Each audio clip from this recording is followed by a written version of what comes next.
The stranger arrived just before sunset, when the desert light turns the town of Red Hollow the color of dried blood. No horse, no luggage. Just dust on his boots and eyes that seemed to recognize everyone. At first, people thought he was another drifter passing through. But by nightfall, he began whispering things, quiet, precise, terrible things.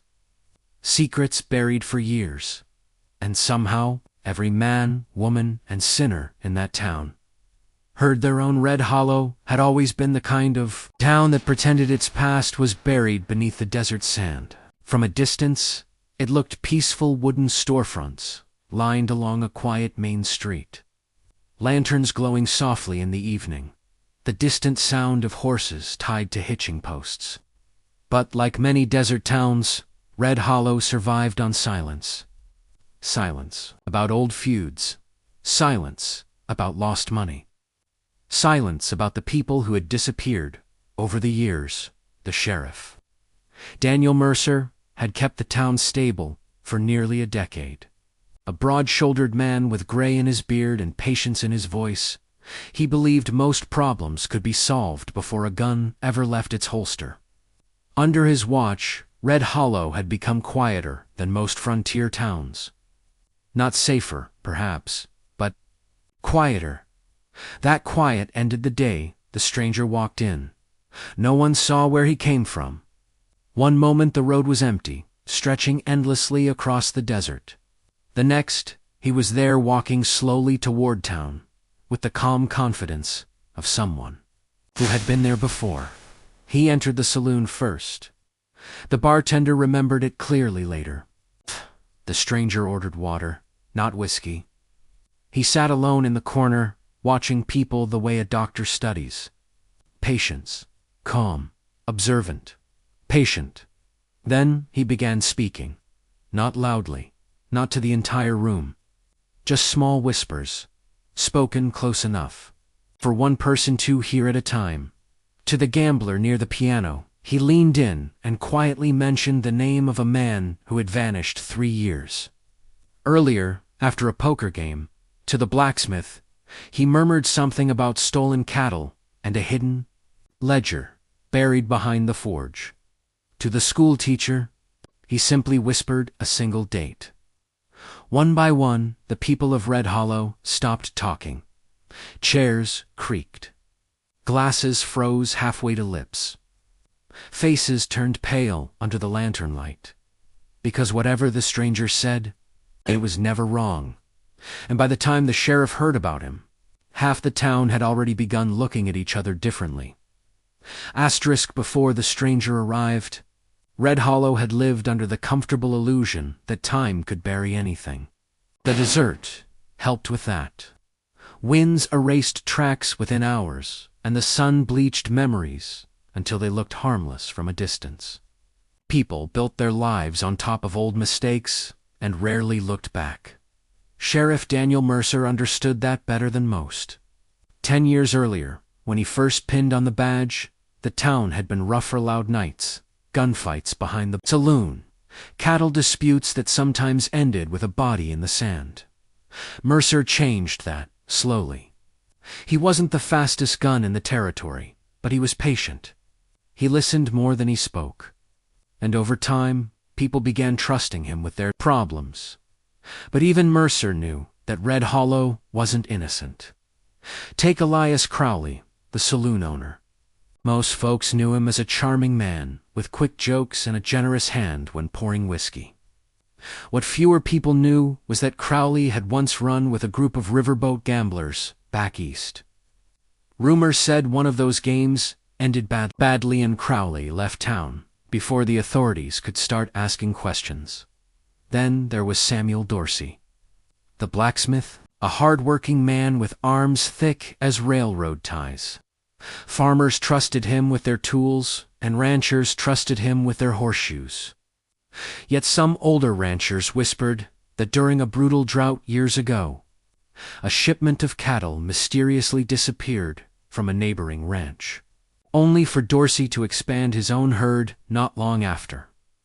The school teacher, Marguerite Hawley, carried her own quiet history. She had arrived in Red Hollow 5 years earlier, with nothing but books and a strong voice that could silence a classroom of restless children. People respected her. But occasionally, when certain topics came up, owed cities back east, or families left behind, her expression would tighten, as if something important had been left unsaid. In a town like Red Hollow, secrets were not unusual. They were almost expected. Everyone assumed the past belonged to the past. The stranger changed that assumption in a single evening. After the whispers began spreading through the saloon, people tried to convince themselves it was coincidence. Maybe the man was a gambler who had traveled widely and heard stories along the way. Maybe he was guessing, but the details were too exact. The gambler by the piano, Thomas Ridley, left the saloon shaking. The stranger had leaned close and quietly described the exact night. Ridley had cheated a traveling rancher out of his savings. And how that same rancher had later been found dead along the desert road? Samuel Dorsey didn't say a word when he left, but the bartender noticed his hands trembling. Margaret Halley remained seated longer than anyone else. She stared into her untouched drink long after the stranger finished speaking to her. The room slowly emptied. People walked home through dark streets with the uneasy feeling that someone had opened a door they had spent years keeping locked by. Midnight. The whispers had traveled across nearly every porch and kitchen table in town. A man had arrived who knew things he shouldn't. Not rumors, not guesses. Truths, and in a place like Red Hollow, truth was far more dangerous than lies. By the next morning, Red Hollow no longer felt like the same town. The streets were still there, the same wooden storefronts, the same dust drifting across the road. But the way people looked at each other had changed. Conversations stopped when someone approached. Eyes lingered a little too long. Even the usual morning chatter outside the general store had disappeared. The stranger was still in town. That alone made people uneasy. He had rented a small room above the saloon, paid in cash, and said very little to anyone. He spent most of the morning walking slowly through the streets, hands behind his back, studying the town as if it were a puzzle he had already solved. Wherever he stopped, something followed. A whisper. It didn't take long for more secrets to surface. At the general store, the stranger quietly greeted the storekeeper, Harold Finch, and leaned close enough that no one else could hear. Whatever he said caused Finch's face to turn the color of ash. Within minutes, Finch locked his doors early and refused to speak to anyone near the stables. The stranger crossed paths with Deputy Luke Carver. Young, loyal, and known for his strict sense of justice, Carver had never given anyone reason to doubt his character. Yet when the stranger murmured something in his ear, the deputy froze in place, like a statue. He didn't draw his gun. He didn't speak, he simply walked away. Sheriff Mercer heard about these encounters throughout the day, each report more unsettling than the last. By noon, nearly a dozen townspeople claimed the stranger had revealed something deeply personal, something no outsider could possibly know. Mercer finally confronted him just after sunset. The stranger stood alone at the far end of the main street, watching the fading light settle over the rooftops. When the sheriff approached, the man turned calmly, as if he had been expecting the meeting. "You've caused quite a stir," Mercer said evenly. The stranger studied him for a moment before smiling faintly. "Not me," he replied quietly. "I only repeat what already exists." The sheriff's hand rested near his holster, though he kept his voice steady. "People say you know things about them. Things no traveler should know." The stranger nodded once. "Everyone carries something, Sheriff. Regret leaves a mark. Guilt leaves a trail. Most people simply hope no one follows it." Mercer held the man's gaze. So what's yours? For the first time, the stranger's smile faded slightly. I'm only here to remind people of the truth they tried to forget. The conversation ended there, but the damage had already begun. That night, two men nearly came to blows outside the saloon when an old accusation resurfaced, one that had been buried years earlier. A rancher publicly accused his neighbor of poisoning his water supply during a drought. A husband demanded answers from his wife after hearing whispers about a man who used to visit before they married. Old arguments returned. Suspicion spread like fire through dry grass, and through it all, the stranger simply watched. He never raised his voice. He never made accusations in public. He only spoke quietly to individuals, just enough for the truth to slip into the open. By the second night, Red Hollow had stopped sleeping peacefully, because people were beginning to realize something terrifying. The stranger didn't just know their sins, he seemed to know exactly which ones would destroy them. Asterisk by the third day, Red Hollow was no longer a town held together by quiet understanding. It had become a place of suspicion, sharp words, and doors slammed shut in anger. Old friendships cracked under the weight of forgotten accusations. And neighbors who once shared meals now crossed the street to avoid one another. The stranger continued walking the same slow paths through town, calm and unhurried, as if none of it surprised him. But Sheriff Mercer could see the damage clearly. That afternoon, a crowd gathered outside the saloon after Samuel Dorsey, the blacksmith, confronted Elias Crowley in the street. The accusation came out loud enough for everyone to hear. "You knew about the cattle," Dorsey shouted, his voice rough with anger. "You knew where they came from." Crowley denied it immediately, but his voice lacked its usual confidence. The stranger stood nearby, silent, watching the scene unfold like a man observing a storm he had already predicted. The argument grew louder. Then something worse happened. Thomas Ridley, the gambler, whose secret had been whispered on the first night, stepped forward and laughed bitterly. "You're all pretending you're better than him," Ridley said, scanning the faces in the crowd. "But he's not the only one with blood on his hands." The crowd shifted uneasily. Ridley pointed toward another rancher, standing near the edge of the group, and shouted another accusation. A theft from years ago. A partner betrayed for money. Voices rose instantly. Within minutes, the street became chaos. Men pushed each other. Women shouted. Old stories were dragged into the daylight where everyone could hear them. Sheriff Mercer fired a warning shot into the air before the violence could erupt. The crowd froze. For a moment, the town stood in tense silence, dust drifting between them in the fading sunlight. Mercer turned toward the stranger. "You started this," the sheriff said coldly. The stranger shook his head slowly. "No," he replied. "I only opened the door." The sheriff stepped closer. "You're tearing this town apart." The stranger's eyes moved across the crowd, across the angry faces, the frightened ones, the people staring at their neighbors with new suspicion. "They're doing that themselves." Mercer followed his gaze and saw the terrible truth of it. No one was looking at the stranger anymore. They were looking at each other. And suddenly, the sheriff understood something that made his stomach tighten. The whispers had never been meant to stay quiet. They had been meant to spread. Because once the secrets started coming out, the people of Red Hollow didn't need the stranger anymore. They would destroy each other on their own. The next 2 days were the longest Red Hollow had ever known.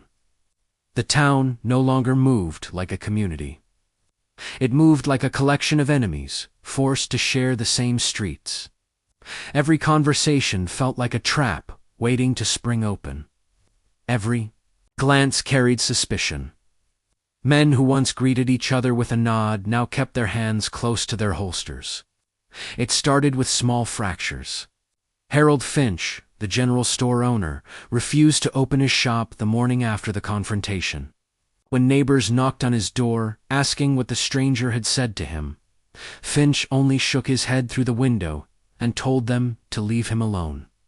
By afternoon, rumors began spreading that he had cheated half the town through false weights and hidden prices for years. Then Deputy Luke Carver stopped wearing his badge. People noticed it first when he passed through the street without it pinned to his vest. When the sheriff questioned him privately, Carver refused to explain what the stranger had whispered to him. He only said one thing before walking away. Some men shouldn't be responsible for justice. The words unsettled Mercer more than he cared to admit. Meanwhile, accusations continued multiplying. Ranchers began arguing over old land boundaries. Two brothers who ran a small cattle operation stopped speaking entirely after someone suggested their inheritance had not been divided fairly. The schoolhouse closed early when parents demanded to know why Margaret Holey had come to Red Hollow alone, and what exactly she had left behind in the East. Secrets had once been personal burdens. Now they were weapons. Each person began wondering what the stranger might have told someone else. A whispered confession between two people could suddenly become public knowledge by evening. The uncertainty poisoned everything. Yet through all of it, the stranger remained calm. He spent hours sitting on the saloon porch, watching the town unravel beneath the hot desert sun. Sometimes people approached him, desperate for answers. "Tell me what you told him. Who else knows? Why are you doing this?" The stranger answered almost none of those questions. When he did speak, his replies were always quiet and unsettlingly simple. Truth has its own momentum. Sheriff Mercer tried to restore order, but every attempt only revealed deeper cracks. People who once trusted his judgment now questioned his decisions. Openly, they wondered what secret the stranger might be holding about the sheriff himself. And Mercer could see it in their eyes. Doubt. That doubt spread faster than any accusation. By the fifth night, the saloon stood half empty. Families stayed inside their homes, whispering behind closed doors. Lanterns burned later than usual, as if people were afraid of the dark, bringing more revelations. The town had become a place where everyone waited for the next secret to surface.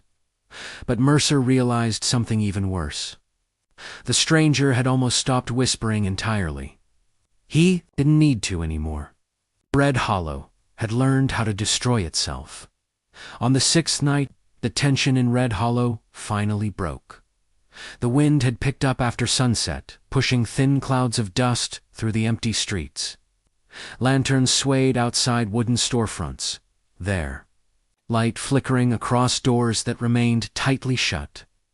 Most of the town had retreated indoors, waiting for something none of them could clearly define, but all of them could feel approaching. Sheriff Mercer stood alone on the porch. Outside his office, when he heard the first shout, it came from the far end of the street, then another. Within minutes, doors began opening. People stepped outside cautiously, drawn by the noise the same way travelers are, drawn to distant thunder. A crowd slowly gathered near the saloon, where angry voices had begun overlapping. Mercer pushed through the gathering, Bodie's until he saw the center of the commotion. Thomas Ridley, the gambler, stood facing Samuel Dorsey, the blacksmith. Both men looked exhausted, as if the past several days had drained something out of them. Ridley held a revolver in his hand. "You knew," Ridley was saying, his voice shaking. "All this time you knew." Dorsey's fists were clenched, but he had not drawn a weapon. "I didn't kill him," the blacksmith said. "You let it happen?"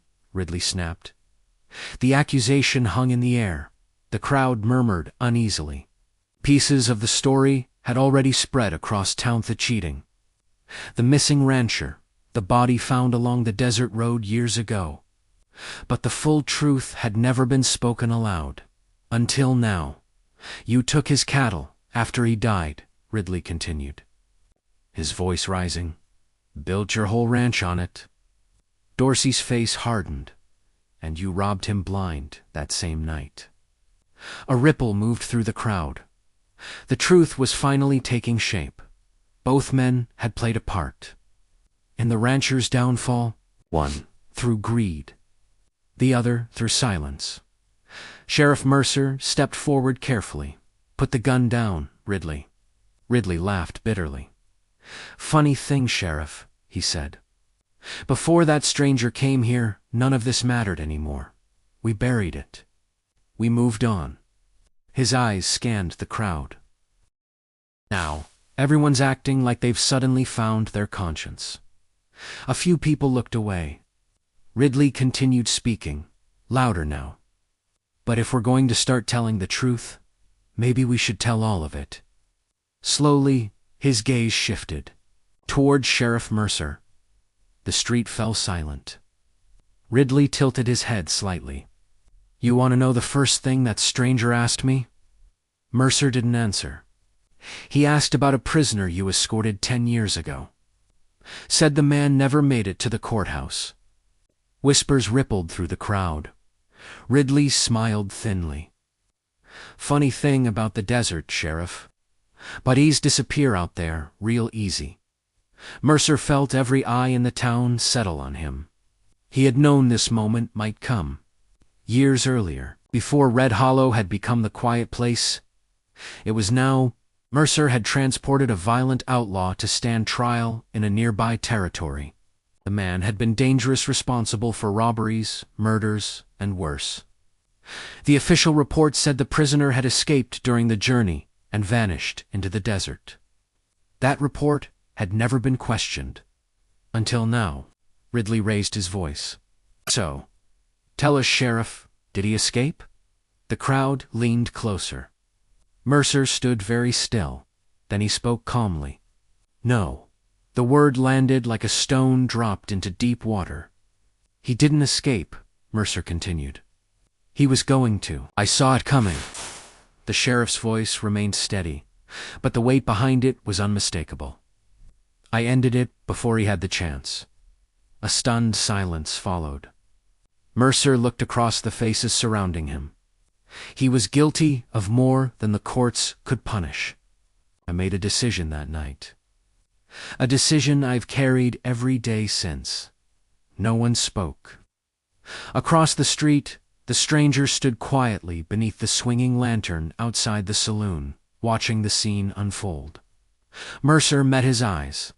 For a moment, the two men simply stared at each other. Then, Mercer addressed the town. You all wanted the truth, he said. Well, there it is.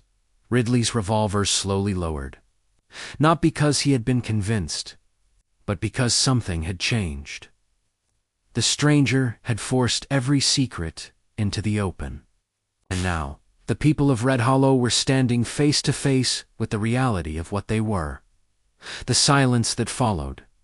Sheriff Mercer's confession felt heavier than any gunshot. For the first time in days, no one argued. No one shouted accusations. The crowd simply stood there, absorbing the truth that had finally surfaced, not just about the sheriff, but about themselves. Because Mercer had done something none of them had been willing to do. He had admitted it. Across the street, the stranger remained under the lantern's dim glow, watching the town with the same calm expression he had worn since the day he arrived. Mercer stepped away from the crowd and walked toward him, boots scraping softly across the dust. He stopped a few feet away. You got what you wanted, the sheriff said. The stranger studied him for a long moment. I didn't want anything, he replied quietly. You lit the fire. No, the stranger said again. The fire was already there. I only removed the cover. Behind them, the crowd had begun speaking, again, but differently now. The anger had drained from most voices, replaced by something quieter. Uneasy conversations. Honest ones. Two ranchers who had nearly fought days earlier were now speaking in low tones.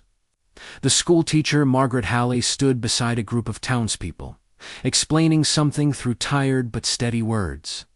Even Samuel, Dorsey, and Thomas Ridley had stepped apart, their rage cooling into reluctant understanding. The town had not collapsed. It had simply been forced to see itself. Clearly, Mercer looked back at the stranger. "You knew this would happen?" The stranger shrugged slightly. "Truth breaks things," he said. "But sometimes those things were already broken." A long moment passed between them. Then Mercer asked the question that had lingered since the beginning. "How did you know all those secrets?" For the first time, the stranger's expression shifted. Not into a smile, but into something thoughtful. Listen," he said. He glanced toward the people of Red Hollow. "Most secrets aren't buried very deep. People carry them in the way they talk, the way they avoid certain questions, the way their eyes move when a memory passes through their mind." Mercer watched him carefully. "So, you guessed." "Not guessed," the stranger said. "Observed." The sheriff exhaled slowly. Behind them, the town was beginning to move again. Lanterns glowed warmly along the street as neighbors spoke with one another in voices that sounded lighter. Not perfect, but honest. When Mercer turned back toward the stranger, the man had already begun walking toward the dark road leading out of town. He didn't look back. By morning, he was gone. And though Red Hollow would never again pretend its past had been spotless, something strange had happened in the aftermath. People began talking more openly, not because they trusted each other completely, but because they understood something important now. Secrets rot in silence. Truth hurts, but sometimes it's the only thing that lets a town survive. Every town has its secrets. Every person carries a past they'd rather leave buried. But sometimes the most dangerous thing isn't the truth itself. Fits the silence around it. If this story made you think about what people hide and why, subscribe to Whispers of the Wild. For more dark psychological frontier stories where the past always finds a way back.